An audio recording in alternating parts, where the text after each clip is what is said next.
Past perfect tense क्या है आपका? पास्ट परफेक्ट टेंस, यानी कि पूर्ण भूतकाल। पूर्ण भूतकाल क्या है हमारा? पूर्ण भूतकाल। अब पूर्ण भूतकाल हम ये समझते हैं पहले कि होता क्या है। जो हमारा क्या है? पूर्ण भूतकाल है, पास्ट परफेक्ट टेंस है। आखिर में ये होता क्या है? तो ये सिंपली अगर एक वाक्य में समझा जाए तो केवल और केवल आपका जो प्रेजेंट परफेक्ट होता है वही पीछे चला जाता है, उसी को हम क्या बोल देते हैं? पास्ट परफेक्ट बोल देते हैं। क्या बोल देते हैं? जो आपका प्रेजेंट परफेक्ट टेंस होता है। और जैसे जैसे वो समय के साथ पीछे जाता जाता है, जैसे जैसे वो समय के साथ साथ पीछे जाता चला जाता है, उसे हम क्या बोल देते हैं? आपका पास्ट परफेक्ट टेंस बोल देते हैं। अब बेसिकली इसे समझाया कैसे जा सकता है, यानी समझा कैसे जा सकता है एक वाक्य में? तो सिंपली देखते हैं कि केवल एक्शन इन परफेक्ट, यानी कि परफेक्ट एक्शन बोल दीजिए आप।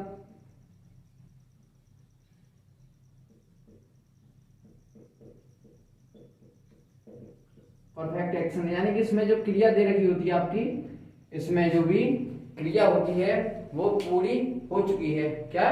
वो पूर्ण हो चुकी होती है, लेकिन किसमें? पास्ट में, न कि प्रेजेंट में। अब सिंपली ये तो है हमारा यूपी नहीं सीबीएसई बोर्ड के अकॉर्डिंग। क्या? अगर सीबीएसई बोर्ड के अकॉर्डिंग हम इस पास्ट परफेक्ट टेंस को समझते हैं तो किससे हमें देखना चाहिए? केवल और केवल परफेक्ट एक्शन, यानी कि जो इसकी क्रिया होती है, जो इसकी मेन वर्ब होती है, जो आपकी क्रियाएं होती हैं, खाना पीना उठना बैठना, वो सभी कैसी हो चुकी होती हैं? परफेक्ट में पूर्ण हो चुकी होती हैं। ठीक है। अब हम बात करते हैं यूपी बोर्ड के सिलेबस के अकॉर्डिंग। तो यूपी बोर्ड सिलेबस के अकॉर्डिंग आपका होता है केवल केवल कुछ शब्द आते हैं। चुका था, चुकी थी,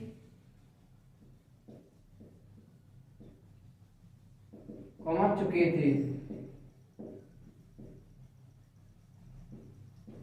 केवल इन 3 शब्दों को आपको देखना है बस।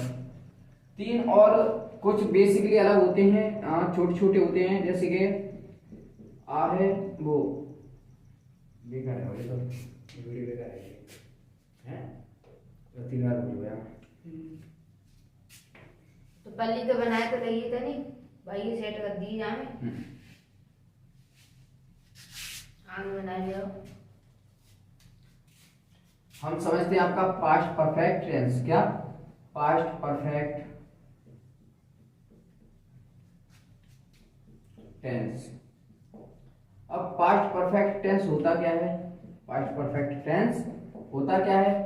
तो ये होता है आपका पूर्ण भूतकाल। क्या होता है आपका? पूर्ण भूतकाल। अब ये समझते हैं कि पूर्ण भूतकाल क्या होता है? पूर्ण भूतकाल क्या होता है? तो अगर एक वाक्य में समझा जाए, यानी कि एक सेंटेंस में समझा जाए, तो केवल जो आपका पास्ट परफेक्ट है वो होता है आपका प्रेजेंट परफेक्ट टेंस। कैसे होता है?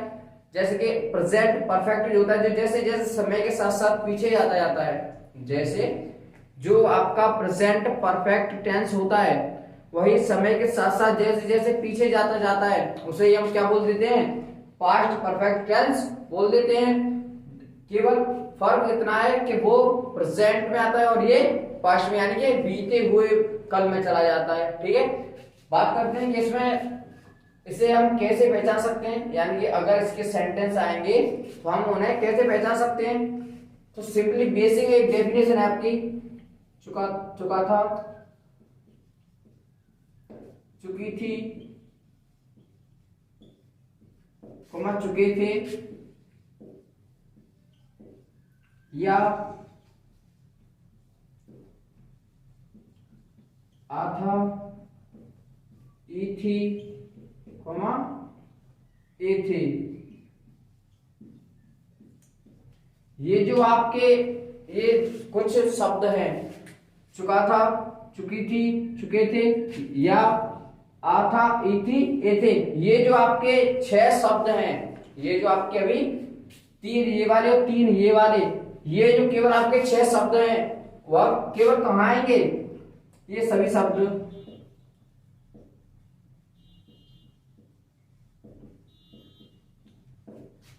वाक्य की क्रिया के अंत में आते हैं। कहां आते हैं? वाक्य क्रिया के अंत में आते हैं। कहां आते हैं ये सभी सेंटेंस आपके? वाक्य की क्रिया के अंत में आते हैं। सॉरी, वाक्य नहीं, केवल शब्द।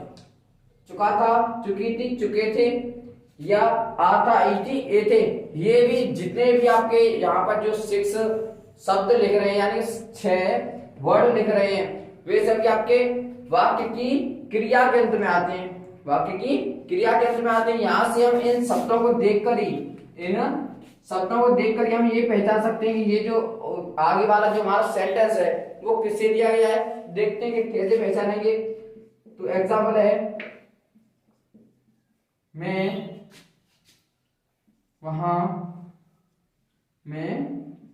वहां पहुंच चुका था।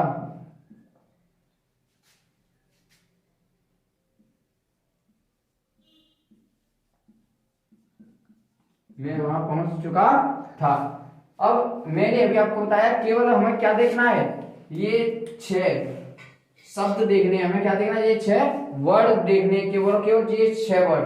अब चुका था यहां पर आ रहा है, और बाकी की क्रिया क्या है? पहुंचना, खाना पीना, उठना बैठना, पहुंचना या आना या जाना, ये सभी आपकी क्या है? क्रिया होती है। अब क्रिया के अंत में क्या रहा है? चुका था। तो जैसा कि अभी मैंने आपको बताया, जो चुका था, चुकी थी, चुके थे, कोमा, आ था, इति, एथे, ये शब्द इनमें से अगर कोई भी आपका वाक्य की क्रिया के अंत में आता है तो वो किसमें पहुंच जाता है? आपका पास्ट परफेक्ट टेंस में पहुंच जाता है। अब बात करते हैं कि ऐसे सेंटेंस अगर आए तो हम उन्हें हिंदी से इंग्लिश में कैसे ट्रांसलेट कर सकते हैं। यानी कि हम इस टेंस को या फिर ऐसे आने वाले सेंटेंसों को हिंदी से इंग्लिश में कन्वर्ट कैसे करेंगे, यानी कि हिंदी से इंग्लिश में ट्रांसलेट कैसे करेंगे। तो चलिए देखते हैं। उसके लिए कुछ रूल होते हैं। तो रूल कौन कौन से होते हैं? वो रूल, फर्स्ट रूल है आपका सब्जेक्ट। अब वो तो आपको पता ही है कि हर चीज को करने वाले कर्ता होता है, कि कोई भी कार्य हो उसे कौन करेगा? आपका कर्ता ही करता है। ठीक है, सब्जेक्ट प्लस इसमें हम करते थे प्रेजेंट परफेक्ट में हैज और हैव का प्रयोग, लेकिन हम पास्ट परफेक्ट में उसकी थर्ड फॉर्म क्या है हमारी? हैड। किसका प्रयोग करेंगे हम? हैड का, प्लस वर्ब की थर्ड फॉर्म, यानी कि प्रेजेंट परफेक्ट में हम किसका यूज करते थे? हैज और हैव का, प्लस वर्ब की थर्ड फॉर्म का। लेकिन यहां पर पास्ट परफेक्ट में हैड प्लस वर्ब की third form plus object plus other word. देखते हैं इस रूल से अपने सेंटेंस को बनाकर।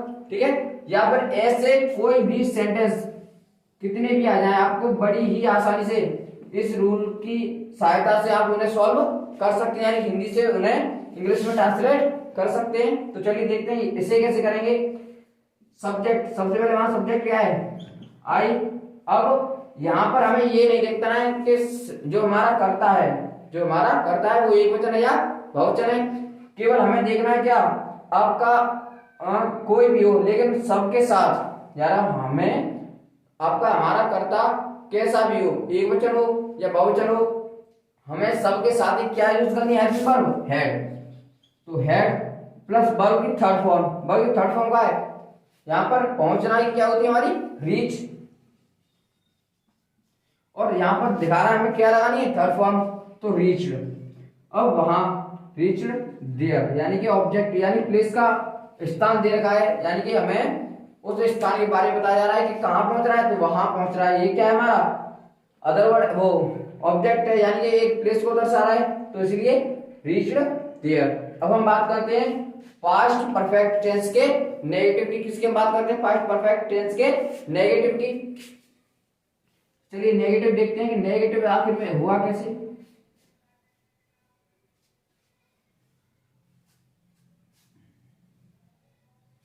किसी बात कर रहे हैं हम? पास्ट परफेक्ट टेंस के नेगेटिव की। Negative sentence. अब नेगेटिव सेंटेंस कौन सा होता है? तो मैं आपको पिछली वीडियो में बता चुका हूं कि केवल हमें इससे मतलब होता है, यानी कि नहीं शब्द से, और जिसमें ये नहीं शब्द आया उसे ही हम क्या मान लेते हैं ना? नेगेटिव सेंटेंस मान लेते हैं। अब आता कैसे है नेगेटिव सेंटेंस? अब जैसे फॉर एग्जाम्पल है आपके लिए, हम खाना नहीं खा पाए थे, हम खाना नहीं खा पाए थे, ठीक है। अब यहाँ पर समझने की बात है कि जो हमारा यहाँ पर नहीं दे रखा है, तो इससे तो हमें ये पता चलता है कि ये जो हमारा सेंटेंस है वो कहाँ किससे रिलेटेड कर रहा है, नेगेटिव सेंटेंस से। लेकिन पाए थे, आता ही थी, एक थे, इससे हमें ये पता चलता है कि ये जो हमारा टोटल सेंटेंस है, ये जो हमारा टोटल सेंटेंस है वो किससे रिलेटेड कर रहा है, हमारा पास्ट परफेक्ट टेंस से। अब नेगेटिव वाला सेंटेंस है तो सिंपल सी बात है, अगर नेगेटिव के लिए हमें नेगेटिव की तरह से रूल देखना पड़ेगा, लेकिन हम अपना टाइम वेस्ट न करके हम क्या देखते हैं, आपको डायरेक्ट ही कराएंगे कि नेगेटिव कैसे होता है, ठीक है। चलिए देखते हैं। यानी कि अगर वाक्य में नेगेटिव आए, अगर वाक्य में नेगेटिव यानी कि नहीं आई, तो सिंपल सी बात है, केवल आपको इस चीज का ध्यान रखना है कि हेल्पिंग वर्ब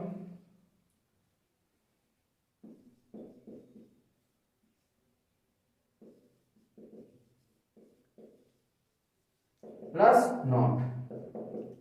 नेगेटिव में हमें केवल इस चीज का ध्यान रखना है, यानी कि हेल्पिंग वर्ब के जस्ट बाद किसका यूज करना है हमें, नॉट का। तो देखते हैं सब्जेक्ट टेंस यानी कि वी प्लस हमारी हेल्पिंग वर्ब क्या थी इसमें, हेड प्लस, यानी कि हेड के जस्ट बाद, यानी हमारी हेल्पिंग वर्ब की क्या बात आएगा हमारा, नॉट, नॉट प्लस वर्ब की थर्ड फॉर्म। तो वर्ब थर्ड फॉर्म क्या है, टेकन। अब क्या है हमारा ऑब्जेक्ट, फूड, टेकन फूड। तो इस तरह से हम जितने भी आपके नेगेटिव सेंटेंस होंगे वो इस तरह से आपके सॉल्व हो जाएंगे। और फिर भी अगर आपको कोई प्रॉब्लम आती है तो रूल देख लेते हैं इसका।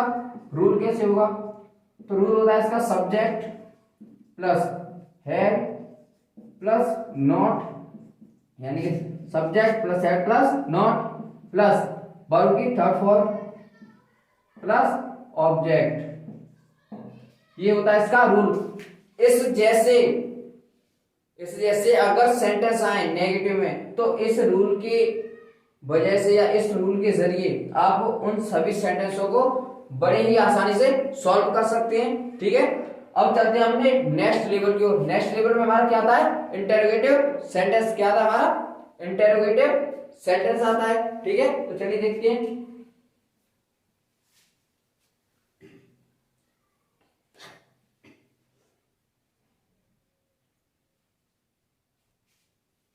अब हम क्या देखते हैं, आपका इंटेरोगेटिव सेंटेंस।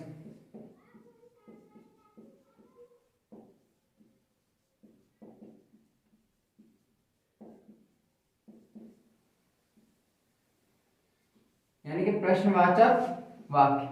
अब प्रश्नवाचक वाक्य में आपको पहले बता चुका हूं कि सबसे पहले वाक्य में अगर कोई आता है शब्द तो ये आता है, यानी कि क्या शब्द वाक्य में सबसे पहले आता है वही हमारा क्या कहलाता है, इंटेरोगेटिव सेंटेंस कहलाता है। अगर बेसिकली हम बात करें तो इंटेरोगेटिव सेंटेंस में आपको पहले भी बता चुका हूं कि हमेशा अगर कोई हमसे प्रश्न पूछता है, हमेशा कोई हमसे प्रश्न पूछता है तो हम उसका जवाब यस और नो में देते हैं, ठीक है। वही हमारा क्या कहलाता है, इंटेरोगेटिव सेंटेंस कहलाता है। जैसे अब पूछेगा कैसे, क्या तुमने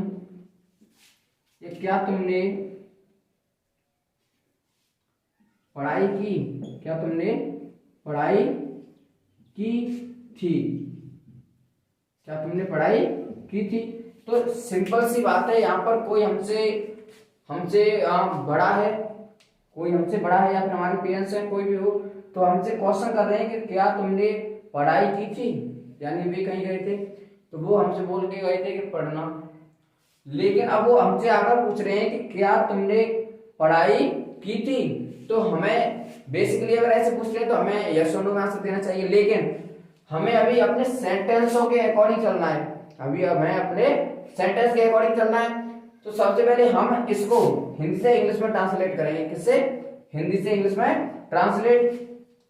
तो अब हिंदी से इंग्लिश ट्रांसलेट हुआ कैसे, हिंदी से इंग्लिश में ट्रांसलेट हुआ कैसे, तो इसके लिए रूल होते हैं इंटेरोगेटिव के लिए रूल। अगर वाक्य में सबसे पहले आता है क्या, तो हम इसकी इंग्लिश न लिखकर, इसकी अंग्रेजी न लिखकर सबसे पहले हम अपनी क्या लेते हैं, हेल्पिंग वर्ब लेते हैं, प्लस हेल्पिंग वर्ब के जस्ट बाद अपना सब्जेक्ट लेते हैं, प्लस अगर आपके वाक्य में कहीं पर भी, यानी कि इंटरोगेटिव वाले वाक्य में नहीं, कहीं पर भी बीच में नॉट आ जाए, कहीं पर भी बीच में नॉट आ जाए तो नॉट लेंगे, यानी कि नहीं का शब्द है तो नॉट लेंगे, नहीं तो कोई बात नहीं है, प्लस वर्ब की third form plus object plus आपका क्वेश्चन मार्क चिन्ह। अब ये है हमारा सेंटेंस, क्या है ये हमारा, वो ये हमारा रूल है, ठीक है, ये हमारा क्या है, रूल। अब इस रूल से हम इस वाले सेंटेंस को इंग्लिश से इंग्लिश में ट्रांसलेट करते हैं। तो चलिए देखते हैं कैसे करेंगे।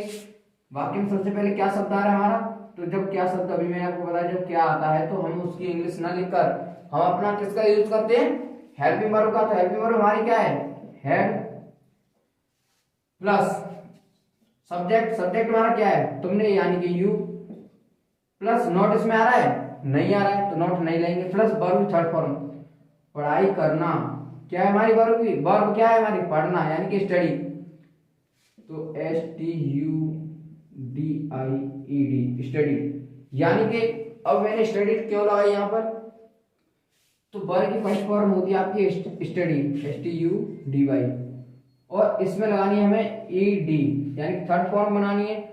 तो सिंपली अगर रूल के अकॉर्डिंग बाई हटा देते हैं और IED जोड़ देते हैं, वही आप क्या बन जाती है, थर्ड फॉर्म बन जाती है, ठीक है।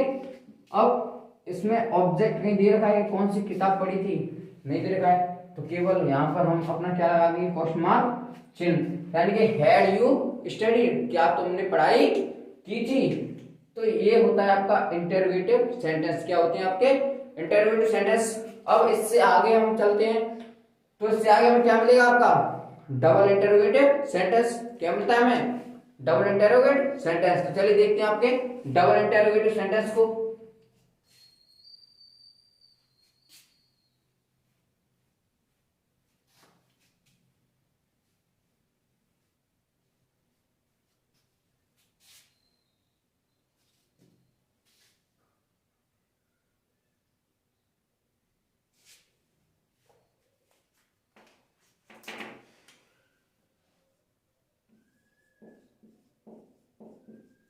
Double interrogative sentence.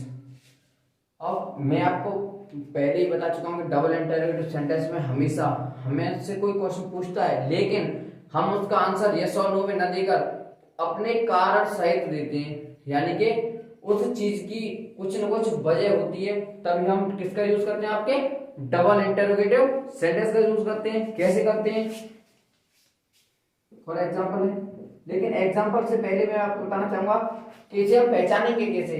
तो सीधी सी बात है, आपके जितने भी क्वेश्चन वर्ड होते हैं, जितने भी आपके क्वेश्चन वर्ड होते हैं, वे सभी कहाँ आते हैं, वाक्य के बीच में, कहाँ आते हैं, वाक्य के बीच में आते हैं।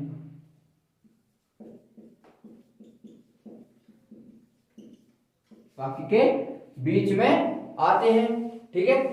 अब अपना एग्जाम्पल देखते हैं कि एग्जाम्पल आता कैसे है। तो ये है सिंपली,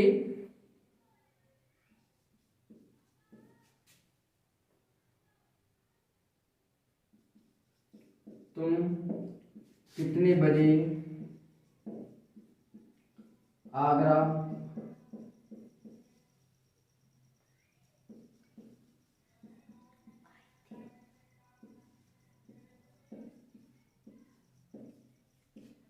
तुम कितने बजे आगरा पहुंच चुके थे। तो यहां पर हम देखते हैं हमें एक शब्द मिल रहा है कितने बजे। तो ये जो हमारा है कितने बजे, ये हमारा क्या है, क्वेश्चन वर्ड है। क्या है हमारा, क्वेश्चन वर्ड है। अब ये कहाँ आ रहा है, वाक्य के बीच में ही तो आ रहा है। तो इससे हमें ये पता चलता है कि ये जो हमारा सेंटेंस है, ये जो हमारा सेंटेंस है वो किससे रिलेटेड कर रहा है, आपका डबल इंटरोगेटिव सेंटेंस से कर रहा है, यानी कि इसमें कारण पूछ रहा है। यस और नो में न देकर इसका कारण भी, यानी कितने बजे आपको आंसर प्रॉपरली देना है, ठीक है। अब उसके बाद यहां देखते हैं चुके थे। तो इस चुके थे हमें ये भी पता चलता है ये जो हमारा टोटल सेंटेंस है वो कहां से रिलेटेड कर रहा है, हमारा पास्ट परफेक्ट टेंस से रिलेटेड कर रहा है, ठीक है। तो चलिए देखते हैं अब इसको सेंटेंस को, यानी ऐसे अगर सेंटेंस आ जाए डबल इंटरोगेटिव वाले, या फिर इसी सेंटेंस को हम हिंदी से जब इंग्लिश में ट्रांसलेट करेंगे तो उसके लिए हमें एक रूल की आवश्यकता होती है। और रूल वो कौन सा होता है, तो चलिए रूल देखते हैं कि रूल होता कौन सा है वो। अगर वाक्य में कभी भी क्वेश्चन वर्ड बीच में आता है, वाक्य में कभी भी क्वेश्चन वर्ड आता है बीच में, तो हम सबसे पहले उसी की इंग्लिश लिखते हैं, यानी कि क्वेश्चन वर्ड की इंग्लिश लिखते हैं प्लस उसके बाद जस्ट हम अपनी हेल्पिंग वर्ब का यूज करते हैं। तो ये है हमारा पास्ट परफेक्ट, इसमें हम हेल्पिंग वर्ब का यूज करते हैं हैड, प्लस उसके जस्ट बाद हम अपना लेते हैं सब्जेक्ट। क्या लेते हैं हम अपना सब्जेक्ट प्लस अगर वाक्य में, अगर आपके इस सेंटेंस में कहीं पर भी नॉट आ जाए, नहीं आ जाए, तो हम नॉट का यूज करते हैं, नहीं तो नहीं लेते हैं। ठीक है, जस्ट बाद उसके यानी कि वर्ब की थर्ड फॉर्म, कौन सी फॉर्म, यानी कि आपका जितने भी पास्ट यानी परफेक्ट हो, यानी कि आपका अगर पास्ट परफेक्ट टेंस है या फिर प्रेजेंट परफेक्ट टेंस है या फिर फ्यूचर परफेक्ट टेंस होगा, उसमें किसकी फॉर्म लगती है, वर्ब की थर्ड फॉर्म लगती है। ठीक है, क्या लगती है आपकी, वर्ब की थर्ड फॉर्म लगती है plus object plus question mark चिन्ह।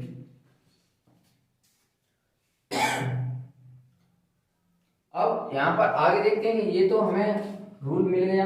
अब इस रूल के अकॉर्डिंग हम इस वाले सेंटेंस को हिंदी से इंग्लिश में ट्रांसलेट करते हैं। क्या हम इस रूल के अकॉर्डिंग अपना जो हिंदी का हमारा सेंटेंस है हमारे पास, उससे हिंदी से इंग्लिश में ट्रांसलेट कर पाएंगे? तो बिल्कुल कर पाएंगे। चलिए देखते हैं कैसे करते हैं।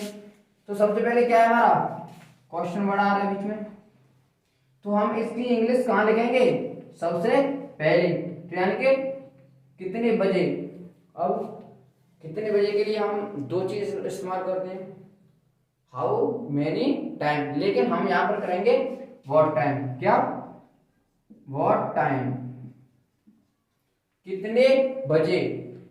अब उसके बाद हम क्या है, अपना हेल्पिंग वर्ब यूज करेंगे, यानी कि हैड। तो यहां पर मैं आपको पहले बता चुका हूं कि यहां पर हमें सब्जेक्ट यानी अपनी कर्ता से कोई भी मतलब नहीं है, सिंगुलर हो, एक वचन हो या फिर प्लूरल हो, यानी कि बहुवचन हो, सबके साथ हमें हेल्पिंग वर्ब कौन सी लेनी है, आपकी हेड ही लेनी है। ठीक है, हेड के जस्ट बाद हमारा सब्जेक्ट, सब्जेक्ट क्या है, तुम, यानी कि यू, प्लस नॉट इसमें आ रहा है, नहीं आ रहा है, वर्ब थर्ड फॉर्म रीच, यानी कि पहुंचना, और इसमें ईडी यानी वर्ब की third form plus object, object हमारा वहां क्या है, Agra, reached Agra, question mark चिन्ह। ठीक है, ये है हमारा सेंटेंस, यानी कि डबल इंटरोगेटिव सेंटेंस। अगर ऐसे वाक्य या फिर इससे थोड़े रिलेटेड वाक्य अगर आपके आए किसमें, पास्ट परफेक्ट टेंस में, तो इस रूल के अकॉर्डिंग आप उन सभी सेंटेंसों को हिंदी से इंग्लिश में ट्रांसलेट कर पाओगे।